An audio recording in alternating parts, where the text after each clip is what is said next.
المساكين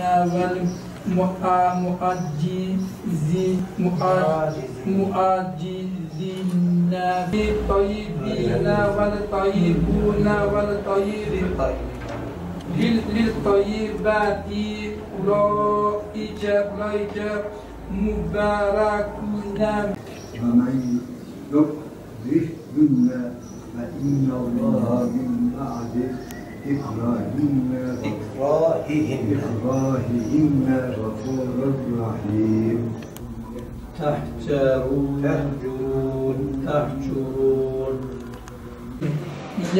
يوم تشهد عليهم ألسنتهم يمشي على أربع يخلق الله ما يشاء إن الله على كل شيء قدير. ما تتقى له فيه القلوب والأبصار ليجزيهم الله أحسن ما عملوا ويزيدهم من فضله. ويعلمون أن الله هو الحق المبين. وليستعفف الذين لا يجدون نكاحا حتى يغنيهم الله من فضله. يا أيها الذين آمنوا لا تدخلوا بيوتا خير. Peygamber Efendimizin sallallahu aleyhi ve sellemin beşikten mezara kadar ilim. Biz de bu bağlamda Kur'an'ı okuyoruz, anlamaya çalışıyoruz. Anladığımızı da uygulamaya çalışıyoruz. Bu yerde Kur'an'ı okuyoruz, tevcidle okuyoruz. Okuduğumuz zaman hocamız bize mealini anlatıyor. Onun dışında ibadetlerle ilgili duaları ezberliyoruz ve burada bizzat ibadeti yaparak, uygulayarak yaşıyoruz. Bu çok önemli bir şey. Onun dışında İslam diniyle ilgili inançları, ibadetleri, güzel ahlakı öğreniyoruz. Bunu öğrendiğimizde kalmıyor. Eve gidiyoruz, ailemize, çocuklarımıza, torunlarımıza bunu anlatıyoruz. Bunu anlattığımız zaman bir kişiden 20 kişi öğrendiği zaman düşünün nerelere bu varır. Zaten bir milletin temeli ailedir. Aileyi siz koruduğunuz zaman, güzel yetiştirdiğiniz zaman o millet daima büyür, gelişir, huzur içinde olur.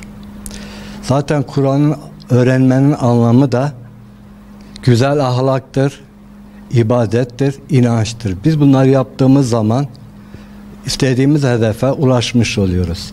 Bakıyoruz çevremizde bir sürü yabancı madde kullanan, zamanını boşa harcayan bir sürü kişi, gençlerimiz var. Biz bunları buraya yöneltmek, Kur'an öğrenmeye, Peygamber Efendimizin güzel ahlakını öğrenmeye, İslam dininin temel amaçlarını öğretmeye yöneltirsek, bunları da bu gibi yerlerden kurtarıp güzel bir vatandaş, güzel bir İslam, güzel bir Müslüman olarak yetişmesini sağlarız. Memluk hayatımda buna fırsat bulamadım. Bütün çocuklarımı İmam Hatiplere gönderdim. 4 tanesi ilahiyat mezunu, diğerleri de İmam Hatip mezunları.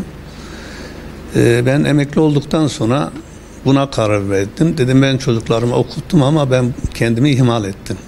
Ben öyle tavsiyede bulunayım ki kahvelerde, çay ocaklarında böyle boşuna zaman geçiren vatandaşımızın bu gibi yerlere tevessül etmesi yararlı olacağını düşünüyorum. Biz burada gerek Kur'an'ımızı, gerek sahabelerimizin hayatını, gerek Peygamber Efendimizin hayatını öğreniyoruz. Eksik dualarımızı tamamlıyoruz. Mutlaka yani şu ana kadar biz evet 40 senedir namaz kılıyorum ama bir sürü dualarımızda eksiklikler varmış. Biz Abdülkadir hocamın sayesinde Allah'tan aşağı bunları düzeltiyoruz. Kur'an'ımıza da elhamdülillah öğreniyoruz.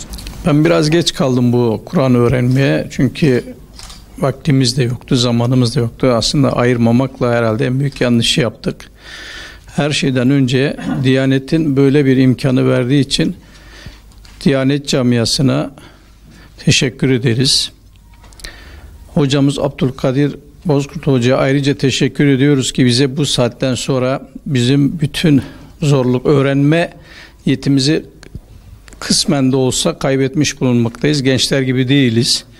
İşte bu aşamadan sonra öğrenmeye gayret ediyoruz. Hocamızın da yardımıyla Allah'ın izniyle öğrenmek istiyoruz ve geliştiriyoruz da burada. Bize bu imkanı verenlere her şeyden önce teşekkür ediyoruz. Böyle bir yerin olması halkımız için aslında çok güzel bir örnek. Yani biz geç kalmış olabiliriz. Ebeveynler böyle yerleri bulup çocuklarını sokaklardan kopararak böyle yerlere getirip hiç olmazsa dışarıdaki kötü alışkanlıklardan bir nebze uzaklaştırarak hem dinini hem Kur'an'ı öğreterek topluma güzel evlatlar yetiştirerek, nesiller yetiştirerek yardımcı olabilirler. Gerçi biz geç kaldık ama işte bundan sonraki nesil için böyle yerlerin kıymetini bilmelerini istiyoruz. Etrafta boşa zaman geçireceklerine, sokaklardaki çocukları kopararak, kahvelerden kopararak, parklardan, bahçelerden, zamanımızın şu anki fitne durum meydanda, buralardan arındıraraktan buralara yönlendirebilirsek, buralarda zaman geçirtebilirsek çok iyi olacağını düşünüyorum kendimce. Hadis dersleri de görüyoruz. Ayrıca okuduğumuz Kur'an'ın mealini de anlayaraktan hayatımıza tatbik etmeye çalışıyoruz. Bu hizmeti verenlerden Allah razı olsun.